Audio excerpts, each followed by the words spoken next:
Hi, happy Mercury retrograde and happy almost new moon. How's the Mercury retrograde treating you? This has been an interesting one. Maybe it's more fun stories and cool blasts from the past, or maybe there is quite a bit of irritation, miscommunication, and all the other stuff that happens in Mercury retrograde. It depends on where it falls in your chart as to how much it will affect you, but we're in the thick of it.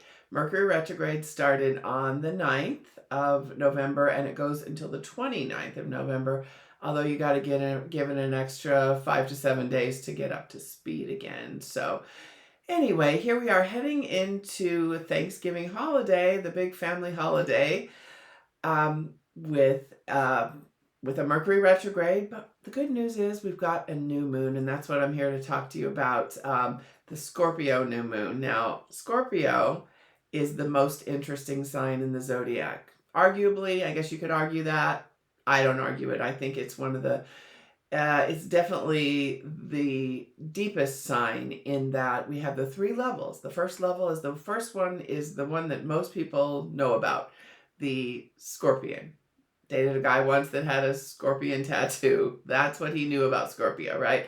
And then the second level is the ego, or the ego, the eagle, which I almost said the ego there, which kind of is, but that's the worldly success. And speaking of the ego, the third level, of course, is the phoenix, which is the death of the ego and that transformation, what we all come here to do, however many lifetimes it takes us. But Scorpio can do it in a single lifetime. And I'm not just talking about Sun and Scorpio people, any kind of Scorpio affiliation in your chart, especially Sun, Moon, and Rising. Again, my belief, what the epiphany I've recently come into within the last 5 years, is that the moon is the soul of who we are. And if we know our moon sign and we be that, it'll be all right, right? We will live our best life if we're living from the moon, living by the moon. And I recently, because of the Mercury retrograde and a little disagreement with my husband, I had a sort of another epiphany around that when I defend things, I'm really coming from my Capricorn sun, right? The Capricorn sun is more interested in the ego, competition, that kind of thing. My husband and I have a thing we say to each other, it's not a competition, right? But if I'm coming from my Virgo moon, that's not a problem. I don't care. The Virgo moon really doesn't have the ego in the way that the Capricorn sun does. So we want to live through the moon. So know what your moon is. But I digress. We're going to talk about this new moon, this Scorpio new moon.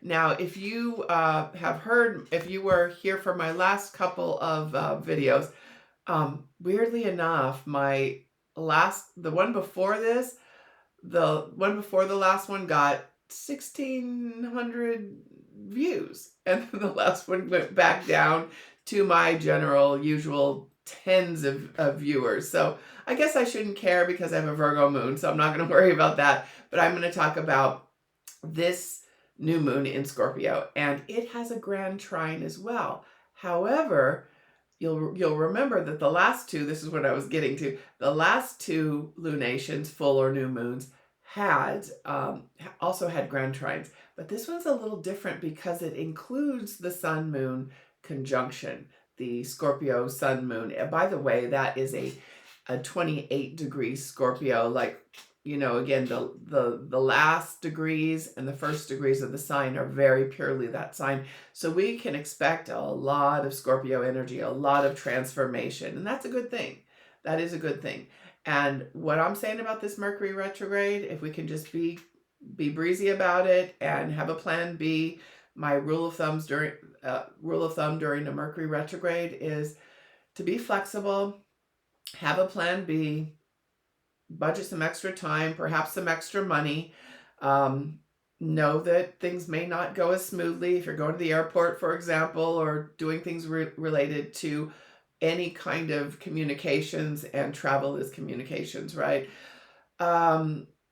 Communications, commerce, all that. It's all affected by Mercury. And Mercury's not the only planet in retrograde, but I'm going to get to that. I was about to go back and talk about the last two lunations.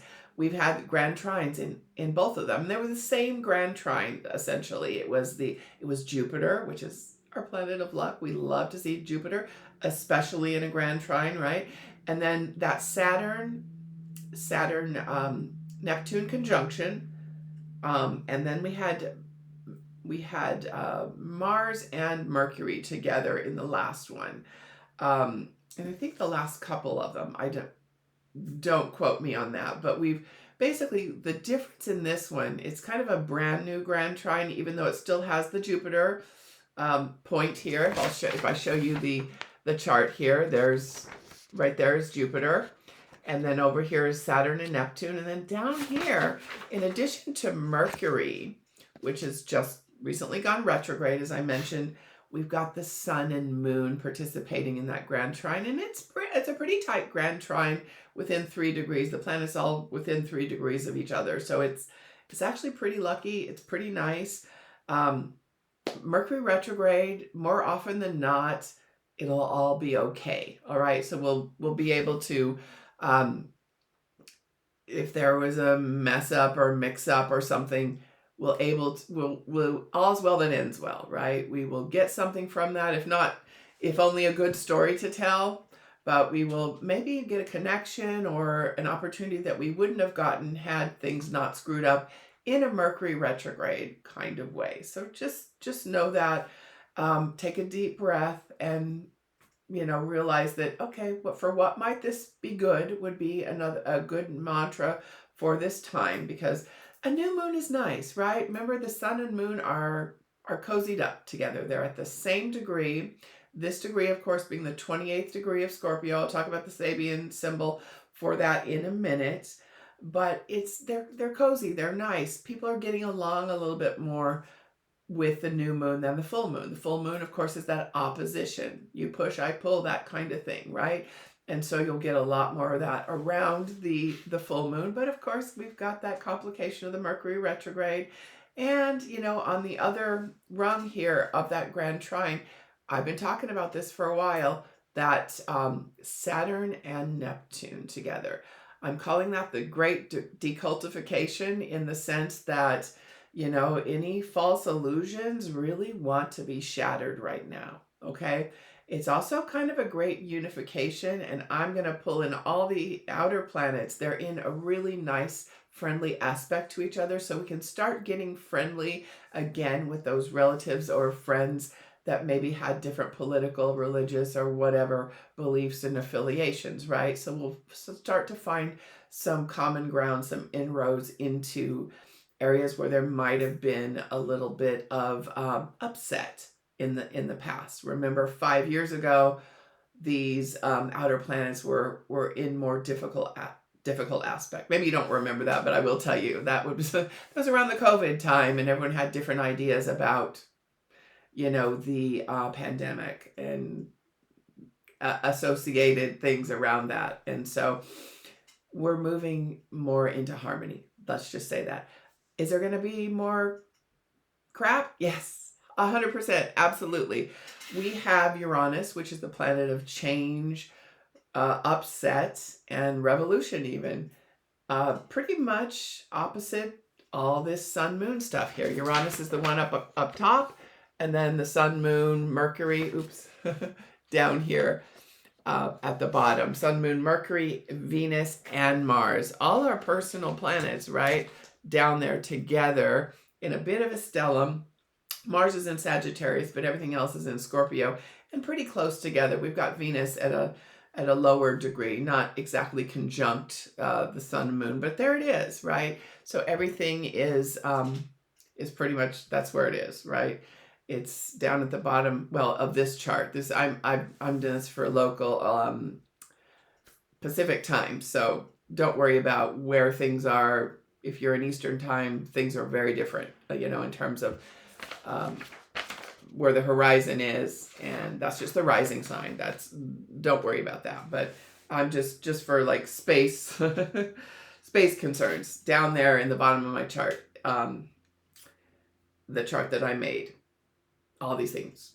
A stellium is what it's called when planets group together, particularly around the same degrees. And we have the sun, moon, and Mercury at the same degree. And then on either side of that, we got Mars and Venus not close enough to be conjunct, but they're all in the same house, in this chart at least.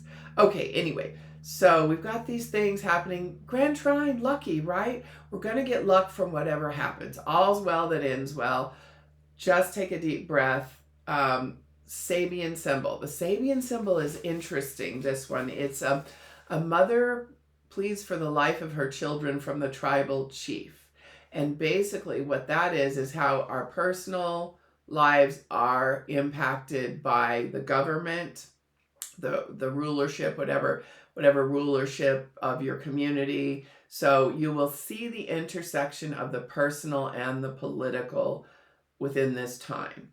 And the mothering aspect is there, and also the governing aspect is there. And so you're probably going to see a little bit of shifting around these areas, like who has the power.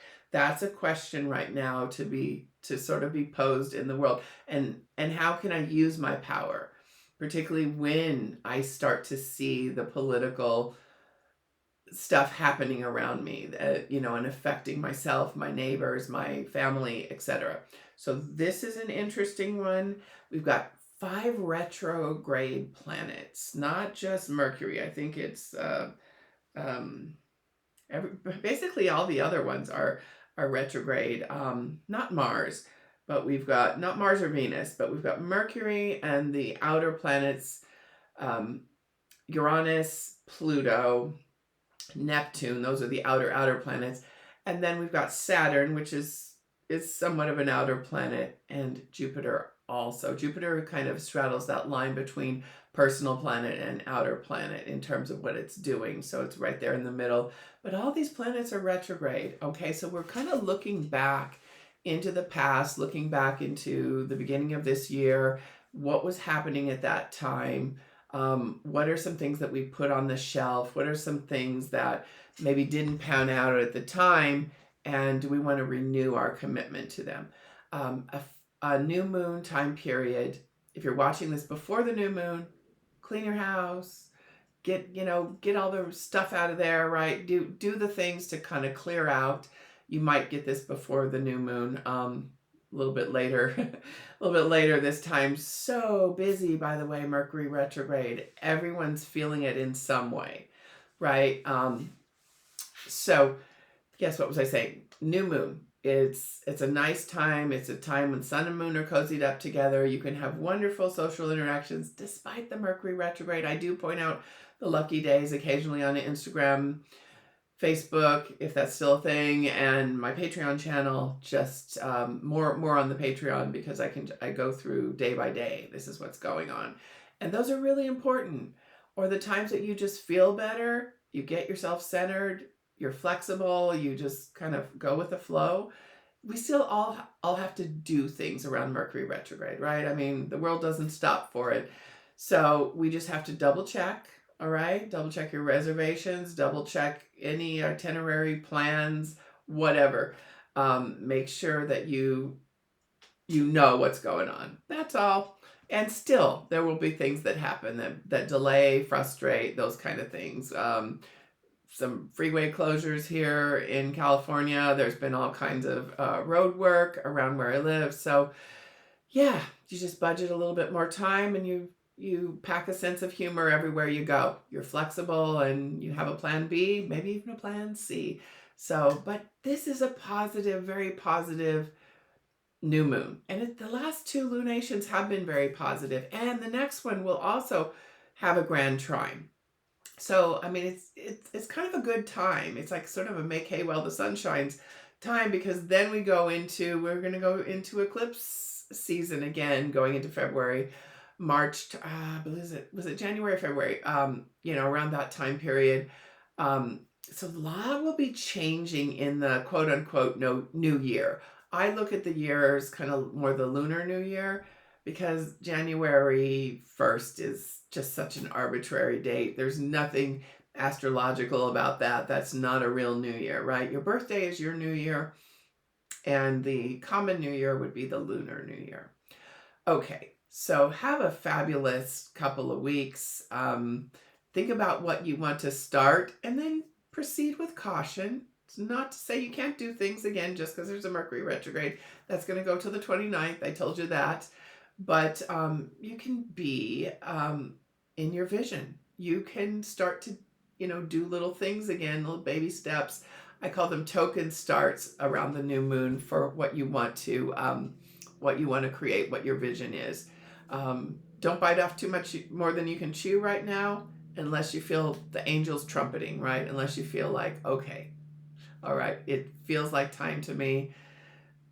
Intuitively feel it. By the way, speaking of intuition, Scorpio is one of the signs of intuition. So your intuition should be sharper. There's been a few things that I've mentioned over the last couple months that will bring up your intuition, that have sharpened intuition and kind of given us all an upgrade, especially those of us that are paying attention. So you've already been upgraded. It's a good time to meditate. It's a good time to, I said, be breezy and don't take it personally. Chill out before you respond or react to other people. I learned that about a week ago, just as the Mercury retrograde was starting. And that's when I had that epiphany about, oh yeah, I got to be my moon. Okay. Back off from the Capricorn sun. As I say, I'm a recovering Capricorn, and I'm a Virgo moon. So be your moon, be flexible, meditate, enjoy the twists and turns of the Mercury retrograde, and I hope it brings you some good things, and I hope this new moon finds you well. All right, talk to you soon. Bye.